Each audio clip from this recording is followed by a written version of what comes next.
সবাই এতেকাবে বসবা, পারলে কয় পারি না, কয় তোমাদের পক্ষ থেকে একজন দুইজন চারজনের বসায় দাও।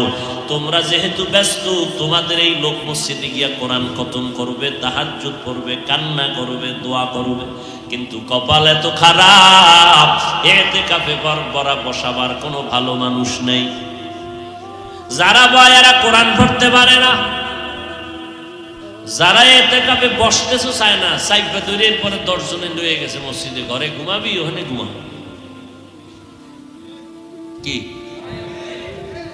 সন্তান, মা বাপ সন্তানেরা খায়, বুড়া মানুষ ঘরের মধ্যে সারাদিন চিল্লা পাল্লা করে, আর মসজিদে থাক 10টা দিন ভালো নিয়ে যাও, বাবা যাও খানা দানা পৌঁছাই দেবো, 6 বেলা খানা পৌঁছাম, কোনো টেনশন নাই, খালি খাবা আর ঘুমাবা, আর বাথরুম তো পাশে আছে।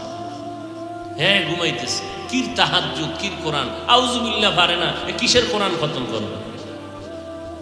আপনারা হাসেন,